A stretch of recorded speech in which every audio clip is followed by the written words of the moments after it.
بسم اللہ الرحمن الرحیم۔ السلام علیکم۔ امید کرتا ہوں سارے دوست خیر و عافیت سے ہوں گے۔ ماہ رجب کا چاند دیکھ کر جو شخص بھی یہ 3 تسبیح کا عمل کر لیتا ہے، فقیر بھی بادشاہ بن جائے گا۔ بے شک آزما لو۔ ماہ رجب کا چاند ظاہر ہوتے ہی خاص قبولیت کی گھڑیوں میں جو وظیفہ میں آپ کے حوالے کرنے جا رہا ہوں، یہ اللہ والوں کا وظیفہ ہے اور آپ نے بالکل اسی طریقے اور ترتیب سے پڑھنا ہے جو اس ویڈیو میں بتایا جائے گا۔ جو بندہ آج ہی وظیفہ پڑھ کر رب کریم سے جو بھی مانگے گا، اللہ غیب سے عطا فرمائے گا۔ اللہ والے ماہ رجب کے چاند کا کیسے استقبال کرتے تھے اور ماہ رجب کے چاند کو دیکھتے ہی اپنے حاجات کو کیسے پورا کرواتے تھے، اپنی پسند کا نصیب اور تقدیر کیسے لکھواتے تھے۔ یاد رکھیے گا کہ رجب کا مہینہ اسلامی سال کا 7واں مہینہ ہے اور نیا چاند نکلتے ہی ہر انسان کے نصیب اور تقدیر میں واضح فرق پڑتا ہے۔ توجہ کیجیے گا میرے جس بھائی بہن بیٹے بزرگ جن کے گھر کے حالات خراب ہو چکے ہیں، تنگ دستی ہے، کاروبار بند پڑا ہے، پریشانیاں ختم ہونے کا نام نہیں لیتی، تو ماہ رجب کا چاند نظر آتے ہی یہ وظیفہ بتائے گئے طریقے سے پڑھنے کی دیر ہے۔ آپ کے گھر سے غربت کا، تنگ دستی کا غیب سے خاتمہ ہو جائے گا۔ آپ کے گھر کے جتنے بھی مسائل ہیں، چاہے وہ کاروبار کے حوالے سے ہیں، صحت کے حوالے سے ہیں، نوکری کے حوالے سے ہیں، شادی کے حوالے سے ہیں، قرض کے حوالے سے ہیں، تمام کے تمام اللہ رب العزت غیب سے ختم فرما کر کامیابی کو آپ کے مقدر میں لکھ دے گا۔ آج یہ وظیفہ فقیر بھی پڑھے تو ارب پتی ہو جاتا ہے۔ آج میں آپ کو وہ اعمال بتاؤں گا جو اللہ والوں نے پڑھے اور ماہ رجب کا مہینہ شروع ہوتے ہی پڑھے۔ رجب کا مہینہ جب آتا ہے تو اپنے ساتھ خوشیاں لاتا ہے، خوشحالیاں لاتا ہے، رزق اور دولت کے خزانے لے کر آتا ہے۔ اللہ اپنے محبوب سے اتنی محبت فرماتا ہے کہ اللہ نے اس محبوب کے لیے یہ دنیا، چاند، ستارے، زمین، آسمان اپنے محبوب کے لیے پیدا فرمائے۔ اللہ فرماتا ہے کہ جس نے میرے محبوب سے محبت کی، میں اس بندے سے محبت کرتا ہوں۔ ہم کتنے خوش قسمت ہیں کہ اللہ نے ہمیں اپنے محبوب کی امت میں پیدا کیا، اور آج خوش نصیب ہوگا وہ بندہ جو رجب کا چاند ظاہر ہوتے ہی یہ وظیفہ پڑھ لے گا۔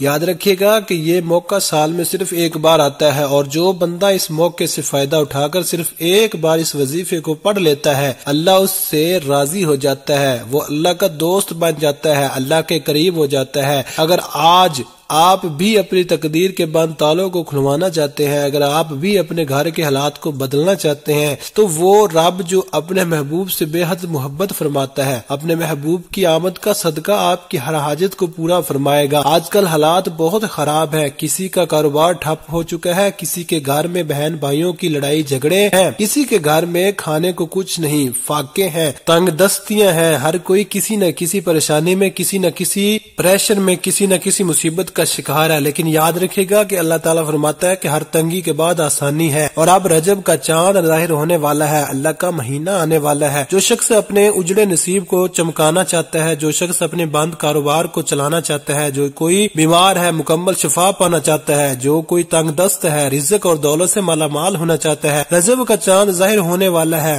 آج قبولیت کی گھڑیاں آ چکی ہیں، آج اللہ سے خزانے لوٹنے کا وقت آ چکا ہے۔ بڑا خوش قسمت ہے وہ بندہ جو آج یہ وظیفہ پڑھے گا۔ وقت کی نزاکت کو مد نظر رکھتے ہوئے آئیے آج کی اس بابرکت عمل کی طرف چلتے ہیں۔ لیکن اس سے پہلے اگر آپ اس چینل پر نئے ہیں اور آپ نے ابھی تک اس چینل کو سبسکرائب نہیں کیا، تو خدا را اس چینل کو ابھی سبسکرائب کر لیں، کیونکہ ایسے بہت سے وظائف، بہت سے اعمال آپ کے حوالے ڈیلی بیسس پر کرتا رہوں گا۔ اب عمل کیا ہے کہ آپ کو جب جہاں جیسے وقت مل جائے، باوضو مصلی پر بیٹھ کر آپ نے سب سے پہلے نبی اکرم صلی اللہ علیہ وسلم کی ذات مبارکہ پر درود پاک پڑھنا ہے۔ درود پاک آپ کوئی سا بھی پڑھ سکتے ہیں، آپ مختصر اور آسان سا درود صلی اللہ علیہ وسلم پڑھ لیں یا صلی اللہ علیہ محمد پڑھ لیں۔ بہتر ہے کہ آپ نماز والا درود ابراہیمی پڑھ لیں۔ درود ابراہیمی ایک بار میرے ساتھ بھی پڑھیے گا تاکہ ثواب ہو۔ اللہم صلی علی محمد وعلی آل محمد کما صلیت علی ابراہیم وعلی آل ابراہیم انک حمید مجید۔ اللہم بارک علی محمد وعلی آل محمد کما بارکت علی ابراہیم وعلی آل ابراہیم انک حمید مجید۔ ایک بار درود پاک پڑھنے کے بعد آپ نے سب سے پہلے اپنے خاص مقصد کی نیت کرنی ہے۔ بے شک ہر انسان کی ان کی حاجت، پریشانی، مصیبتیں الگ الگ ہیں، جس کے جو چاہے اپنے الفاظ میں نیت کرے۔ مثال کے طور پر آپ یہ وظیفہ رشتے کے لیے کر رہے ہیں تو یہ نیت کر لیں کہ یا اللہ اس عمل کو میں رشتے کے لیے کر رہا ہوں، اس عمل کی برکت سے رشتہ عطا فرما۔ اولاد کے لیے پڑھ رہے ہیں تو یہ نیت کر لیں یا اللہ اس وظیفے کی برکت سے مجھے اولاد عطا فرما. کاروبار کے لیے پڑھ رہے ہیں تو یہ نیت کر لیں کہ یا اللہ اس عمل کی برکت سے مجھے بہترین کاروبار عطا فرما. یا کرائے کے مکان میں رہتے ہیں, آپ اپنا ذاتی گھر خریدنا چاہتے ہیں, اس کی نیت کر لیں. من پسند نوکری, من پسند شادی کے لیے پڑھ لو. آج اگر ایک لمبی لسٹ بنا کر بھی بیٹھ جاؤ گے تو میرا رب خالی ہاتھ نہیں لوٹائے گا. آج آپ جس بھی کام کے لیے یہ وظیفہ پڑھ رہے ہیں اس کام کی نیت لازمی کرنی ہے. اپنے مقصد کی نیت کرتے ساتھ ہی فوری طور پر آپ نے ایک بار اعوذ باللہ من الشیطان الرجیم بسم اللہ الرحمن الرحیم پڑھ کر وظیفے کا آغاز کرنا ہے. آپ نے سب سے پہلے نمبر پر جو وظیفہ جو تسبیح پڑھنی ہے وہ استغفار کی تسبیح ہے. آپ نے استغفار کون سا پڑھنا ہے یہ سب سے خاص بات ہے. آپ نے استغفر اللہ ربی من کل ذنب واتوب علیہ, استغفر اللہ, بس اتنے کلمات آپ نے پڑھنے ہیں. استغفر اللہ پڑھتے ہیں دوران یہ تسبیح پڑھتے دوران آپ گناہگار ہیں, سیاہکار ہیں, بدکار ہیں, پورا سال جتنے بھی گناہ کیے, جتنا حرام کھایا, بہتان بازی کی, غلطی کوتاہیاں کی, جھوٹ بولا, غیبت کی, جتنے بھی برے اعمال کیے, آپ اپنے اعمال کو جانتے ہیں, میں اپنے اعمال کو جانتا ہوں, ہر کوئی اپنے گناہوں کو اچھی طرح جانتا ہے. آپ نے تنہائی میں بیٹھ کر استغفر اللہ ربی من کل ذنب واتوب علیہ استغفر اللہ کو پڑھنا ہے اور یقین کامل کے ساتھ پڑھنا ہے. اللہ کے حبیب فرماتے ہیں کہ جب انسان توبہ کرتا ہے تو اللہ فرماتا ہے کہ اے میرے بندے, اگر تیرے گناہ سمندر کی جھاگ کے برابر ہے, زمین پر موجود ریت کے ذروں کے برابر ہے, تو وہ ایک توبہ کر, سچی توبہ کر, میں تیری توبہ کے صدقے تیرے تمام گناہوں, صغیرہ و کبیرہ گناہوں کو فوری بخش دوں گا. اللہ بخشنے والا رحمان اور رحیم ہے. آپ نے استغفر اللہ پڑھتے دوران ندامت کے ساتھ, شرمندگی کے ساتھ جتنے بھی برے اعمال کیے ان سب سے سچی توبہ کرنی ہے. آپ نے ان کلمات کو کیسے پڑھنا ہے اور کتنی بار پڑھنا ہے توجہ کیجیے گا. استغفر اللہ ربی من کل ذنب واتوب علیہ, استغفر اللہ ایک بار ہو گیا. استغفر اللہ ربی من کل ذنب واتوب علیہ, استغفر اللہ دو بار ہو گیا. استغفر اللہ ربی من کل ذنبی واتوب علیہ, استغفر اللہ تین بار ہو گیا. اس طرح سے آپ اپنے دائیں ہاتھ کی انگلیوں پر پڑھ لیں یا تسبیح کے دانوں پر پڑھ لیں. آپ نے 100 بار پڑھنا ہے, یعنی ایک مکمل تسبیح پڑھنی ہے. آپ نے ندامت کے ساتھ, شرمندگی کے ساتھ اپنے کبیرہ صغیرہ گناہوں کی توبہ کرتے ہوئے استغفر اللہ کو پڑھتے جانا ہے. ایک تسبیح استغفار کی بتائے گئے طریقے سے پڑھنے کے بعد یاد رکھیے گا کہ استغفار سے آپ کے کبیرہ اور صغیرہ گناہوں کی توبہ قبول ہو جائے گی, اللہ راضی ہو جائے گا, اللہ آپ سے خوش ہو جائے گا. اب آپ کی توبہ قبول ہونے کے بعد آپ اللہ سے اپنے نصیب کا رزق اور دولت لینے کی باری ہے. اب اپنی پسند کا نصیب و تقدیر لکھوانے کی باری ہے. تو اب آپ نے دوسرے نمبر پر ایک قرآنی سورت کو پڑھنا ہے. یہ قرآنی سورت سورہ اخلاص ہے. سورہ اخلاص ہر کسی کو زبانی آتی ہے. بسم اللہ الرحمن الرحیم, قل هو اللہ احد اللہ الصمد لم یلد ولم یولد ولم یکن لہ کفوا احد. دوسرے نمبر پر آپ نے سورہ اخلاص کو 100 بار پڑھنا ہے, یعنی ایک مکمل تسبیح پڑھنی ہے. سورہ اخلاص میں رب کریم کی وحدانیت کا ذکر ہے. اس کا لفظی معنی ہے اللہ ایک ہے, اللہ بے نیاز ہے, نہ وہ کسی کا باپ ہے نہ وہ کسی کا بیٹا ہے, اس کا کوئی ہمسر نہیں. اور یقین کیجیے گا کہ رب رجب کا چاند آپ کی تقدیر کو بدل کر رکھ دے گا. رجب کا چاند خوشیوں کا چاند ہے, رحمتوں کا چاند ہے, برکتوں کا چاند ہے, کامیابی کا چاند ہے. آپ نے ہر بار بسم اللہ الرحمن الرحیم کے ساتھ سورہ اخلاص کو پڑھنا ہے. سورہ اخلاص پڑھتے ہی آپ رب کریم سے دل میں جو کچھ مانگتے چلے جاؤ گے, آپ کی ہر حاجت پوری ہو جائے گی.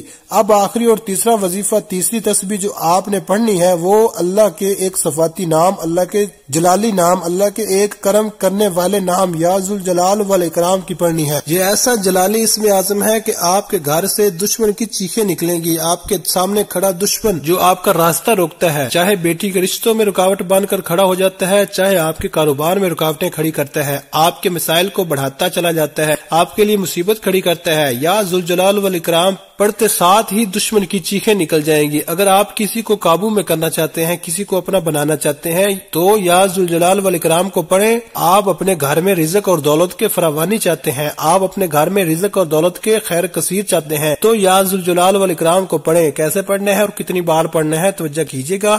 یا ذوالجلال والاکرام ایک بار ہو گیا, یا ذوالجلال والاکرام 2 بار ہو گیا, یا ذوالجلال والاکرام 3 بار ہو گیا. اس طرح سے آپ یا ذوالجلال والاکرام کو ہاتھوں کی انگلیوں پر پڑھ لیں یا تسبیح کے دانوں پر پڑھ لیں. آپ نے 100 بار پڑھنا ہے, یعنی ایک مکمل تسبیح آپ نے پڑھنی ہے. رجب کا چاند ظاہر ہوتے ہی میں نے جو 3 اعمال آپ کے حوالے کیے ہیں, اگر کوئی فقیر بھی پڑھے گا تو بادشاہ بن جائے گا, اگر کوئی بھکاری بھی پڑھے گا تو لینے والے سے دینے والا بن جائے گا. یقین کیجئے یا ذوالجلال والاکرام 100 دانوں مسلمانوں کی ایک تسبیح پڑھتے ساتھ ہی آپ کے خود محسوس ہوگا کہ آپ کے اوپر رحمتوں کی برسات ہو رہی ہے، آپ کا جسم لرز جائے گا، آپ کو یوں محسوس ہوگا کہ کوئی قریب سے گزر گیا ہے، تو سمجھ لو قبولیت ہو چکی ہے، سمجھ لو کہ رجب کے چاند کے ساتھ آپ کی نصیب میں بہار آ چکی ہے، آپ کے تمام کی تمام تنگ دستیاں، رکاوٹیں، بندشیں ہمیشہ کے لیے ختم ہو چکی ہیں۔ یہ اعمال اللہ والوں کی امانت ہے اور میں نے بھی اللہ والوں کے طریقوں سے بتائے ہیں۔ یہ 3 اعمال بتائے گئے طریقے اور ترتیب سے پڑھنے کے بعد آپ نے اتنا ہی درود پاک لازمی پڑھنا ہے جتنا آپ نے عمل کے شروع میں پڑھا تھا۔